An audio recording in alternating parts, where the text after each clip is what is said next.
Welcome to Closer to Venus. I'm Johnny Burke. Today's guest is Dr. Yvonne Kason, a 5-time near-death experiencer, president and co-founder of Spiritual Awakenings International, past president of IANDS, and the author of Touched by the Light, Exploring Spiritually Transformative Experiences. Yvonne, welcome to the show. Thank you for having me, Johnny. Now, you have quite a bit of experience. Was it 4 or was it 5 near-death experiences? It was actually 5 near-death experiences. And part of that confusion was, for many years, I did not realize that I'd had 2 as a child. So as a kid, you don't have a yardstick to measure experiences against. It's just what happened to you, right? So I didn't realize really until a few years ago that I'd had 2 in my childhood. And I had 3 that I'm very aware are near-death experiences in my adult life. I've heard that actually a few times with some people that have come on to the show where they had them very early on and then they have another one and then they kind of make the connection. Often they don't know what it is. Now, I spoke to someone, his name was Bob Frank, who told me that the average time between the event and when people actually disclose it, tell their friends and family, is actually 10 years. And often it's because they don't know what it is. Yeah. Or they're afraid. Yeah, that is very, very true. That was even true of my first adult near-death experience that happened in 1979. I want to tell you a little bit about that, and then I can explain how I didn't know what it was. I didn't even have a word to describe it. I actually was searching after it, trying to find a word to describe it. And for many years, the best word I was able to find to describe that experience, it happened in a plane crash, was the mystical experience that happened to me in the plane crash, because that was the best words I was able to find. Now that I've been researching the field for many years as a doctor and as an experiencer, I know it was a near-death experience. What happened to me that day was March 27th, 1979. I was a young medical doctor and I was assigned on a medevac on an airplane. This was a twin propeller airplane called a Piper Aztec. It was in Northern Ontario, Canada, and we flew into a winter storm, and they say the air filters froze over on the engine, so the plane engines, first one, then the other stalled, so we had no engines, and we crashed down to the ground. The pilot heroically managed to avoid crashing on trees, got us over the surface of a semi-frozen lake, and we sort of skidded across the surface of the ice. We would have been okay, but as soon as the plane came to a stop, the weight of the plane broke the ice and it sank into very deep water. So I had to swim a really long distance to the closest shore. They say it was about 200 yards, and it was through black, open water with a really strong current in the middle of a blizzard, and I was wearing heavy winter clothes. And so I went down underwater several times. I was kicking with all my strength to get my mouth above water again to be able to get some air, and then I would keep, struggling to swim to shore. Anyway, that was the physical part of it. What happened, the paranormal part of it was, as soon as both of the engines had stopped and the plane was, being buffeted and coming down to the ground, I knew we were crashing. It's quite obvious. It was really bad air turbulence, like the worst air turbulence you've ever been in is what it's like when a plane's crashing in a storm. And my instant reaction was fear, intense fear and panic. And I remember at that moment of intense fear and panic, when I realized we were crashing,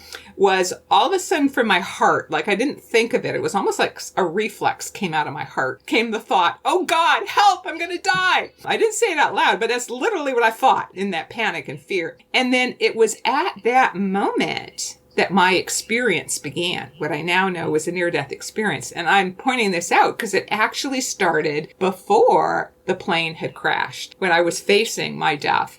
And what happened was all of a sudden this force field of peace started descending upon me, and it actually felt like it was pushing down my fear. And it was being replaced by this incredible feeling of peace and calm. And then I heard a voice in my mind. And before this time, I had not ever heard inner voices. And I heard this voice in my mind. It seemed like a male voice say, "Be still and know that I am God. Wow. I am with you now and always. And those words just had such a powerful vibration. It just penetrated my soul. And I was no longer afraid. And I was totally at peace. The plane crashed, landed, skidded across the ice and then rapidly sank. I managed to get out of the plane. I tried to get the patient out, but was unable to before the plane nosedived into really deep water. And the pilot, the nurse, and I, we were in the open water, and the voice repeats in my head, swim to shore. So I started swimming to shore. And like I said, I went down several times trying to swim to shore in the struggle. And then all of a sudden, partway to shore, I heard this sort of loud inner roaring noise, like the roar of a waterfall. I felt myself, my point of perception suddenly was no longer in my body. It was like I was 20 or 30 feet above my body looking down.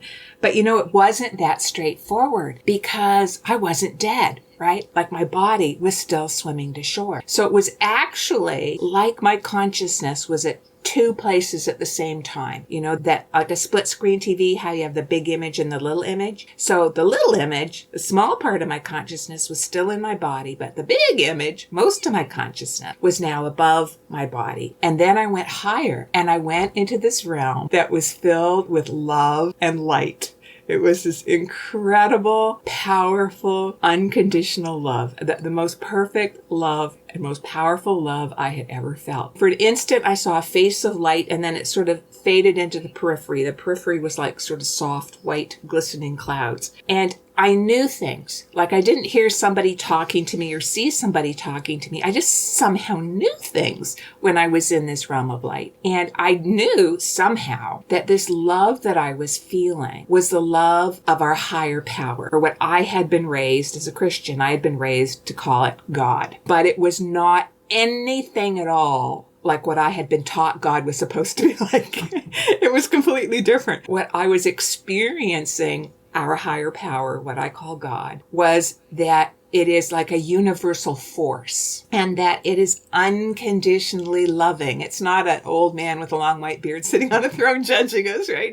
Which is what I'd been taught. No, it wasn't that at all. I kind of figured that. Yeah. It was this universal force that is like penetrating, underlying all of creation, that is infinitely intelligent, infinitely present, infinitely powerful. The love, loves each and every one of us so perfectly. I felt like I was home. It felt like everything was perfect and I was home. And somehow I also knew that what I think of as me would live on, whether or not my physical body lived down there. And so I really didn't care. It's like watching a grade B movie on TV where you really don't care how it ends, but I'm going to watch it because I want to see how they made it end, right? That was with that kind of detachment. I was watching what was happening to my body down below because I was in such bliss and such joy, feeling such love, such peace. My body, through a whole series of coincidences, which I won't get into. If people want to hear about all of the miracles and coincidences that led to my rescue, I write about it in my book, Touched by the Light, that I think you mentioned at the very beginning. I go into a lot more detail about both the accident and the story. But anyway, through a whole series of coincidences, there happened to be a helicopter nearby that day, and an overhead plane happened to pick up our message. We were down, so could give the locations. We were rescued by these helicopter pilots, flown to the closest hospital. I remember watching from above as the helicopter landed on the driveway of the hospital, and they put me on one of the stretchers and wheeled me into the emergency department. When my consciousness re-entered my body was when they resuscitated me, and I was resuscitated by rewarming my body because I was almost frozen to death. I was hypothermic. I was a near drowning and a hypothermia victim when I went into the emergency. They put our bodies in the hot water in the physiotherapy department in the whirlpool baths, and it was there that I felt my consciousness re-enter my body. And what that felt like was like whoosh. It was like what they depict when a genie's being sucked into a bottle. It was like I had been in this big, expansive space above my body, and then suddenly it seemed through the top of my head, I was sucked into the small confines of my body. And then I knew I was back. I knew I was going to live. I remember rubbing my frozen hands against my legs saying, I'm back, I'm back.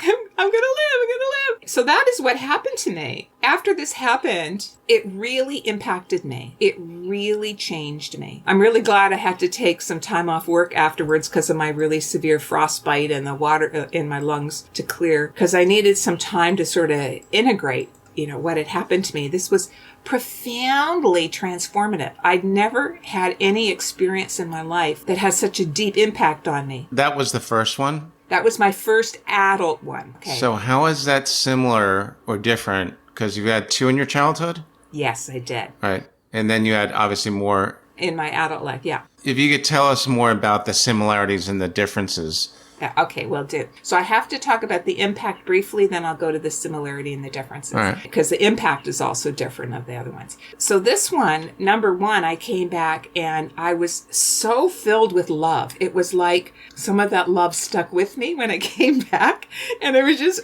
oozing love afterwards. And I just wanted to tell people that I loved them. I actually phoned up my father, who I had been feuding with for many years. We hadn't been speaking. And I said, Dad, I love you. Let's be friends. And we made amends, and we ended up having a really great, loving relationship for them until he died 7 years later. And I look at that as one of the blessings I got out of that it was not my father that had changed. It was me that had changed. That stuff that was so important to me before all of a sudden was just stuff. It was unimportant. What was important was the love. And secondly, my religious or spiritual views changed dramatically after this experience. I became way more tolerant of people with different religious views than my own, because I understood from my experience that there's one higher power, one reality behind the universe, no matter what name we happen to call it, or from what culture or religious tradition we are understanding it. It's the same one truth. It's like climbing the mountain from a whole bunch of different angles. You have different perspectives when you're near the bottom, but once you get to the peak at the top, it's like, oh, it's the same one peak for all of us, right? And I just knew that. And I also completely lost my fear of death. And then afterward, I started having psychic experiences, which we now know is an after effect of near-death experiences. But a couple weeks after I came out of the plane crash, all of a sudden, one day I had my first clairvoyant experience. And I saw my friend's brain, one of my friends. I had a mental image of my friend's brain covered in pus. And to me, as a medical doctor, somehow I knew it was this one particular friend. How I knew, I don't know, but I did. And also I knew what the symbol was. I was really clear. It was meningitis. And sure enough, she was diagnosed later that day with meningitis. So that was my first of many clairvoyant, clairaudient, clairsentient experiences that started happening after this plane crash, near what I now know is a near-death experience. But back then, when I asked people, an NDE person who thought they were an expert said, were you clinically dead when you had this experience? And I went, well, no, I think maybe I was unconscious at one point, but I was never dead. And they said, did you see a tunnel with a light at the end? And I went, no.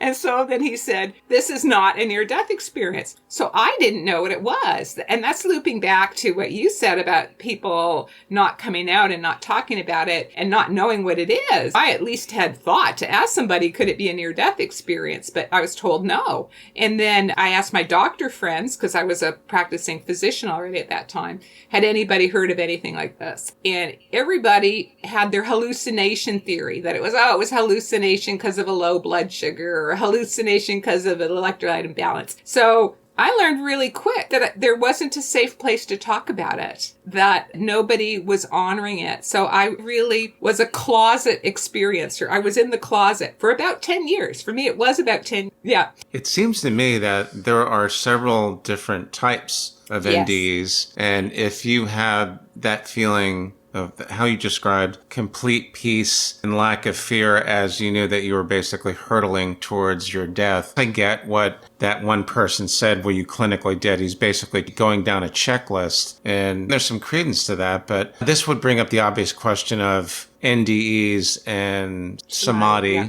There's other different states that you can reach the same state of peace is what you're talking about. Well, I've now been researching near-death experiences and other types of spiritually transformative experiences for 40 years, very much propelled by this. I want to remember, too, that I've not yet answered your question about my childhood NDEs, because I do want to get to that point. When I started looking to understand this 1979 experience, when I was a young doctor, actually the best description I could find was in yoga. And you mentioned the word samadhi, which basically means a mystical experience in yoga. And there are many types of mystical experiences. There's not just like one type of mystical experience. Right. And we want to know about all of them. Yes.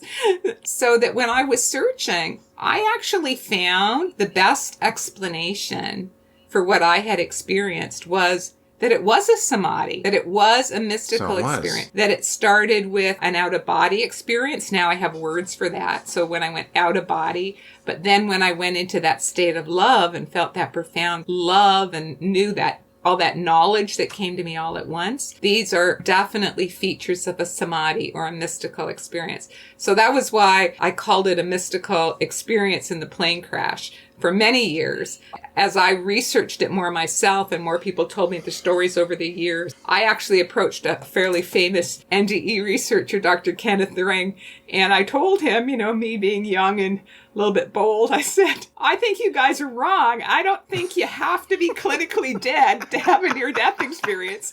Here we are laughing about it. It's I know. incredible. At the time, I was pretty gutsy to do that. But I said, I thought they were wrong. I said, I think you can have one of these experiences triggered when you're facing death, when you think you're about to die, or if you're close to death, like me when I was hypothermic, near frozen. And then Ken Ring burst out laughing because by then, of course, 12 years had passed. And he said, Yvonne, you're right. We've now realized you don't have to be clinically dead to have a near-death experience. On that note, someone recently told me, since we're talking about somatic experiences, I believe it's also called conscious death. Am I right? Conscious death is yet another thing, because I also had that. I had that in my second adult near-death experience. Okay, all right. We're getting closer. Shall we go there, or do you want to hear about my childhood ones? We still didn't go to the childhood ones. Yes. Yes and yes.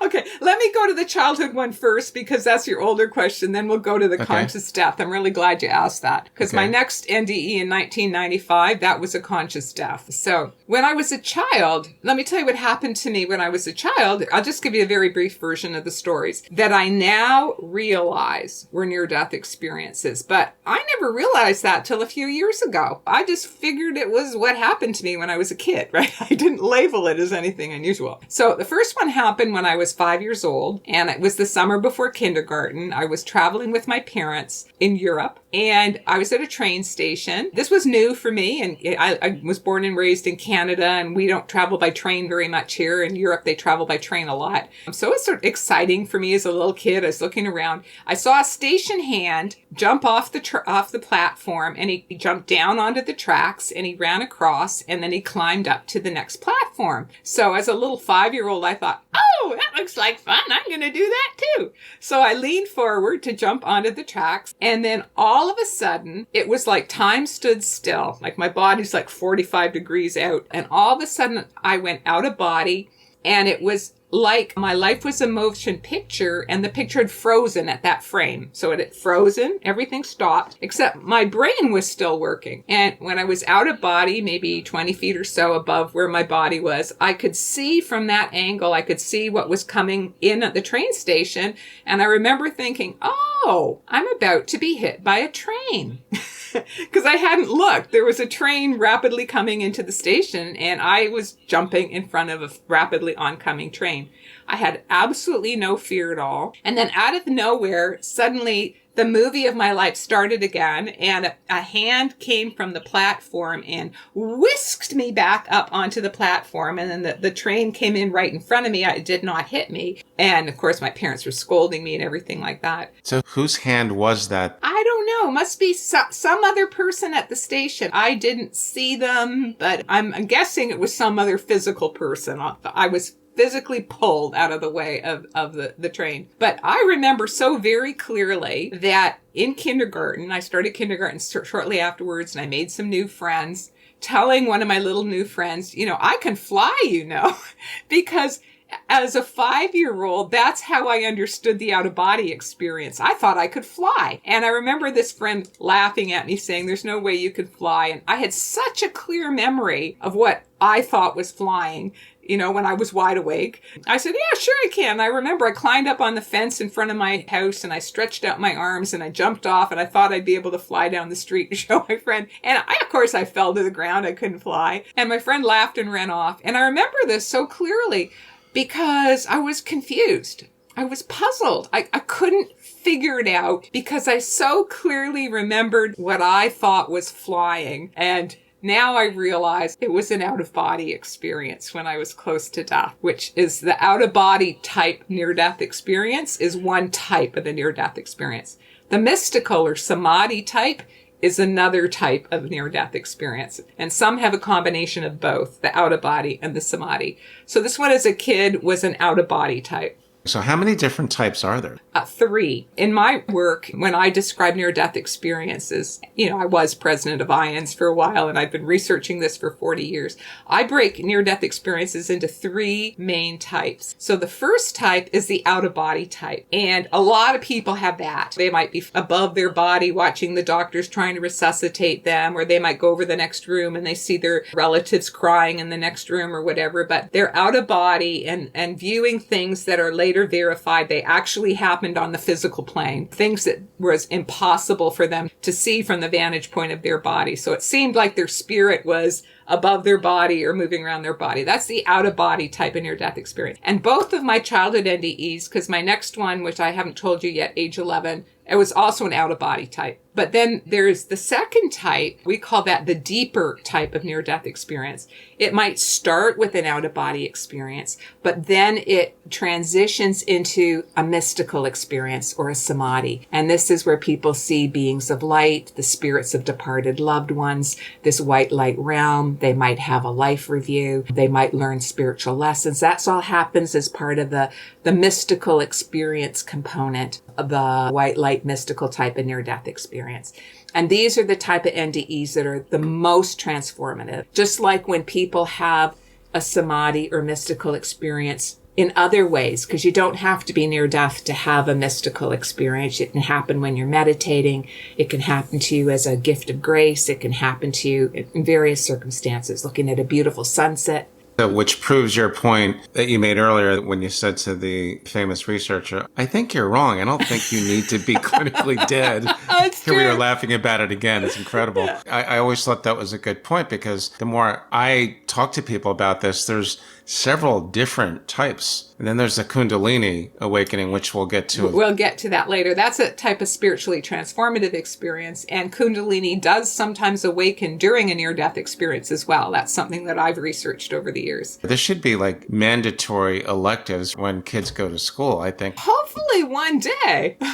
Hopefully one day it will be. Maybe not next week, but that just occurred to me now. Yeah, that's awesome. I agree. I think in future we do need to really just inform people so they know what it is. And rather than being burned at the stake as a witch or being told you're a heretic or told now it's mental illness, you're crazy, you're hallucinating, that these are very, very real experiences of consciousness that happen to people. And near-death experiences are only one of the types. So you're mentioning some of the other types. Samadhis can be in a near-death experience, or they can be when you're meditating or spontaneously, other circumstances. Similarly, Kundalini awakening can happen during a near-death experience. That's true. I found that.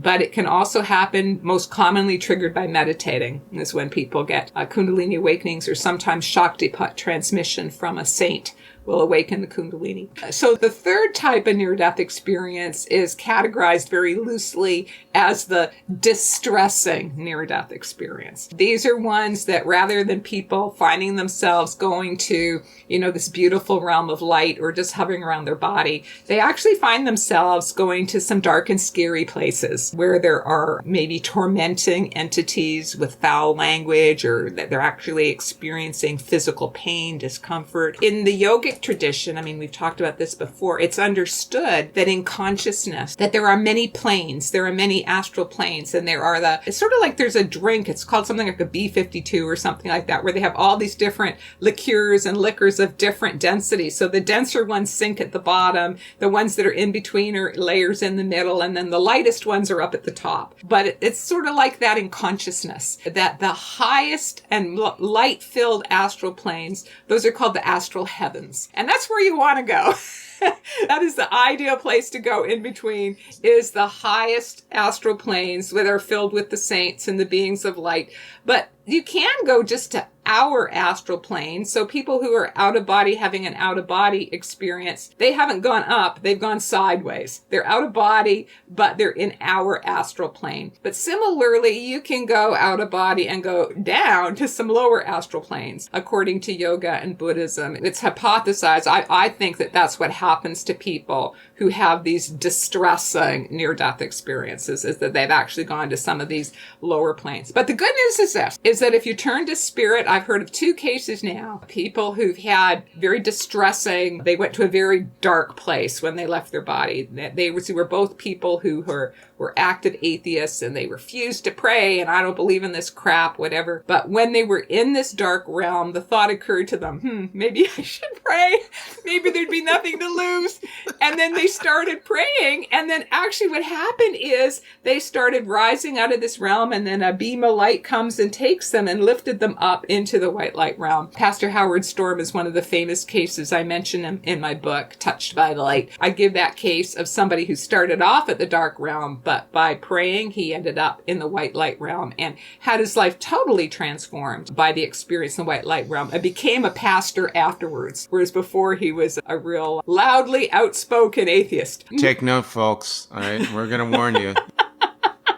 It's very interesting about the dark NDEs. I've talked to one person that had that experience, and I'm not really sure what type of people go there, because it obviously raises the question, when people do bad things, they cause harm to others, do they automatically go there, or is there some kind of karmic debt to settle? I'm not really sure how that works. Having been on the other side 5 times and in the white light 3 times, we've only talked about once so far, I have profound, deep knowing of the incredible wisdom of the power behind the universe. And it's sort of like an ant trying to understand Einstein's theory of relativity is us trying to understand God's plan.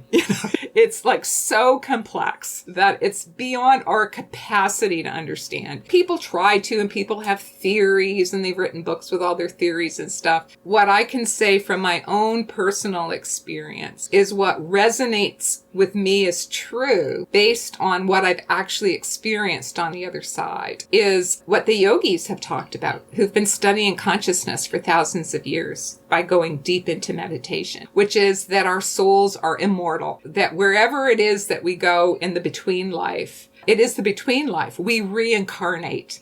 We come back lifetime after lifetime after lifetime in order for our souls to learn and grow. In fact, in my most recent near-death experience, when I was in the light, it happened in 2003, I had this experience where I went into a state after being in the white light realm and feeling all that love and seeing the saints and the beings of light and everything, and it being explained to me that I had died. That I went into a state where I wasn't seeing things anymore. There was no visual images, but I was knowing things. I was able to absorb vast amounts of information all at once, like massive downloads, right? They're just massive amounts of information all at once. And in that massive amount of information that I was receiving, I remembered, like I had no longer forgotten all my past lives. It was like an aha experience, because suddenly my life I had just had as Dr. Yvonne Kason made sense in the context of all my past lives. What you were in the past. I've always been curious about that. How could you not be curious about how you lived before? So you remembered all of your past lives. And all fit together like all the pieces of a jigsaw puzzle being put together.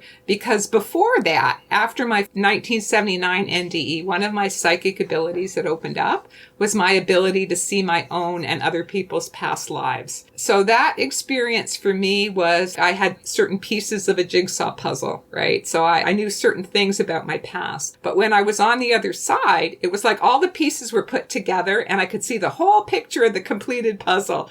And it was like, aha, that's how it all fits together. It was so perfect. I saw how in the infinitely complex divine plan, it's like going to school. There's the subject of English, there's the subject of math, there's the subject of science, and maybe you're really advanced in English, but you're behind in science, or you're advanced in music and you're behind in math, or whatever. Whatever your particular soul needs in the school of life, that you will be given those experiences over and over again to help you. But things carry on from lifetime to lifetime. So one of the things I saw, guess what? This is not my first incarnation having near-death experiences, Kundalini awakening, because I had a Kundalini awakening in 76.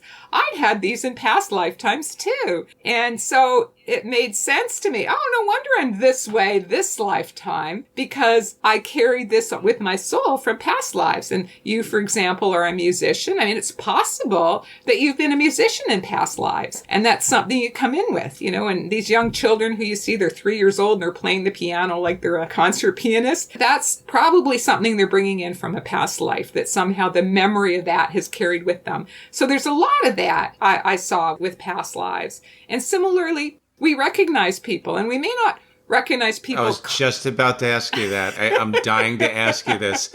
Who did you know that you know now? Past lives? Many. Because I'm so aware of many of my past lives, many people that I know in this current lifetime, I'm aware of past lifetimes with them. But have you told them that, though?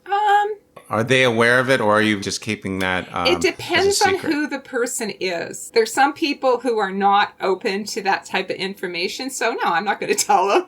Hey, guess what? The same sort of crap we're fighting about this lifetime, we fought about that last time we were together too. That this is a pattern we're repeating. And there's a hint.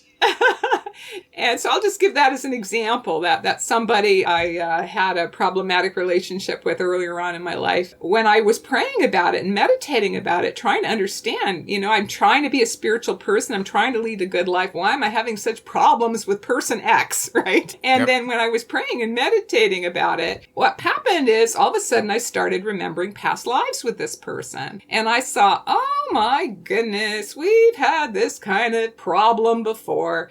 Then I had to shift my learning away from, blaming them. Oh, this person's been a creep for many incarnations. Because guess what? I was shown several incarnations where it went back and forth, where I was actually the one being a little bit on the creepy side, right?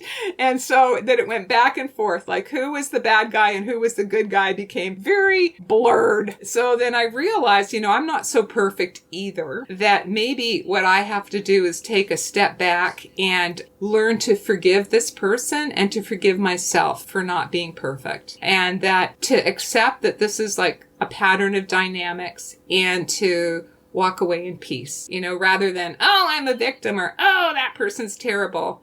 But to realize we're both probably a little bit to blame. We're also ready to be the victim, right? The other person's the bad guy and we're the victims. But when you're on the spiritual path, you learn you have to break out of that way of looking at things. And you have to rise above it. We're all spiritual brothers and sisters. We're all learning. And that sometimes you're able to heal relationships that were conflicted in the past. And other times you can't. Other times it's about forgiveness, acceptance and forgiveness, and allowing them to move on with their life, and you moving on with your life, trying to get a place of peace in your heart.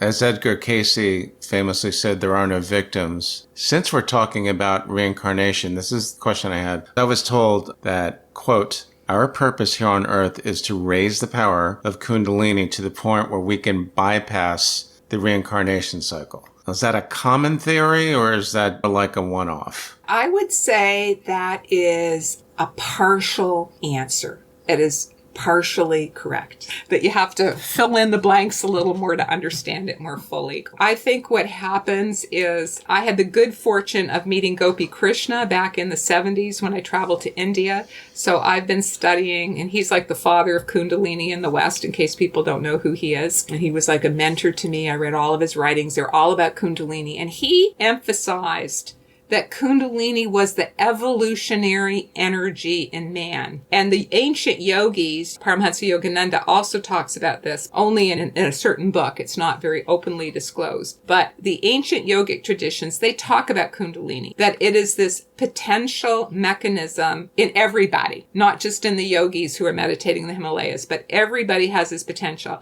It is my belief that this is what other spiritual traditions have called by a different name. They might have called it Holy Spirit. I now use the term spiritual energy in my books, spiritual energy or Kundalini. And you also coined the term spiritually transformative experiences, or as we'll now refer to them as STE. Tell us a little bit about that, and also how you founded Spiritual Awakenings International. Yes. So Kundalini awakening is one type of spiritually transformative experience. If the Kundalini mechanism awakens, if you manage to awaken it through prayer, meditation, gift of grace, Shaktipat from a spiritual master, according to yoga and many experts, it gives you the possibility to accelerate, to speed up your evolution. So the soul learning that you would have done in maybe 10 lifetimes, you can do in one lifetime. And if you're really working on it, the soul learning you could have done in 20 lifetimes, you can do in one lifetime, etc. Now, this is hard work. It takes psychological work. It takes spiritual effort. It takes spiritual practice. Ultimately, the long-term objective is exactly what your friend said to you, is to break free of the wheel of karma, to break free of the wheel of reincarnation, that once we've learned all our spiritual lessons, we graduate and we don't have to incarnate on this plane anymore. But most people, awakening the Kundalini is only the first step. There's a lot of hard work in the middle before we get to that ultimate point of cosmic consciousness where we've burned off all of our earthly karma. You asked me about spiritually transformative experiences. Yes, I coined that phrase back in 1994 as an umbrella term because it seemed to me, both from my personal experiences, because, hey, I'd had a Kundalini awakening in 1976. I'd had these out-of-body experiences when I was a child. I had this mystical experience in the plane crash. I had a psychic awakening after the plane crash. I was having all these diverse types of spiritual and paranormal experiences, and many people out there are using sort of a stovepipe approach. They're only looking at what's down their stovepipe, just one type of experience, and they weren't seeing that I think they're all connected in some way. They're all connected in consciousness, and according to the yogis, they are all connected in consciousness. They're all part of that evolution of consciousness. It's like what used to be paranormal is now becoming normal as your range of consciousness expands, and this speeds up after you've had a Kundalini awakening. It also speeds up after you've had a white light type of near-death experience. It speeds up if you've had a psychic awakening. And so if all of these things, it speeds up if you've had a mystical experience or samadhi of any type. So if all of these are transforming people in a similar way, they must be connected in some way, I thought. So I came up with this umbrella term to encompass all of it. I call it spiritually transformative experiences. And the new organization is about bringing all of us together to talk about these type of experiences. So it's a matter of connecting people like us that want to learn with speakers and researchers. And experiencers. You're going to learn the most from the experiencers, people who are actually experiencing this transformation of consciousness. So Spiritual Awakenings International, I got a powerful download from Spirit about 2 years ago, and so did my good friend Robert Baer. We had actually just met at that point. He's a multiple NDE, multiple SDE experiencer as well. We both got this very powerful download independently, but it was the same, that we were being called by Spirit to found a new organization. I was given the name Spiritual Awakenings International, and it would be by experiencers, for experiencers, and for all those who want to support experiencers, right? That it's bringing us together. That was the goal, bringing together experiencers of all these different types of experiences, bringing together scholars and researchers of all these types of experiences and spiritually transformative experiences, and being a safe harbor for experiencers, a place that experiencers can network and meet each other and feel safe, that this is your home. The president and vice president are both experiencers. So in Spiritual Awakenings International, this is the new normal. Having STEs of any type is the normal. I've been amazed, Johnny, because since we launched 10 months ago, Spiritual Awakenings International has just skyrocketed. People from all over the world are signing up. Right now, we have people subscribing from 55 countries on every continent except Antarctica. And to me, what that reflects is this global spiritual awakening is really happening all over the world. People of all cultures, all races. It's not just something in North America or just to people of a particular religious view. It's global. It's happening to everybody. Excellent. And you're having your first conference next month in June. That's right. On June 12th and 13th, that's a Saturday and Sunday, we're having our very first Spiritual Awakenings International Conference. It's going to be online. It's free, so everyone's welcome to register and attend. You can register on our Spiritual Awakenings website, which is www.spiritualawakeningsinternational.org. We've got 22 different speakers on a whole array of topics. We're trying to cover the spectrum of STEs. We're not just limited to one type. We have speakers from 6 different countries speaking too. So we're really, really looking forward to that debut. And we're hoping next year to have a live conference. If this pandemic ever ends, we're actually hoping to have it in Florida amongst the palm trees. So we're hoping. You can have it in my backyard if you want. It's closer to Venus, but I live on Jupiter. Isn't that awesome? I'm sure we can find a space somewhere there. So can our listeners find you through spiritualawakeningsinternational.org, or do you have another website? No, my main website is www.spiritualawakeningsinternational.org. And if you want to send me an email, you can just go to the contact part and you can send me an email there. And also on the website, I have several videos of different talks I've given on different topics. Like one of them was on Kundalini and near-death experiences, something that we talked a bit about today, and more about my near-death experiences. Finally, I want to mention that we're launching a YouTube channel, our Spiritual Awakenings International YouTube channel.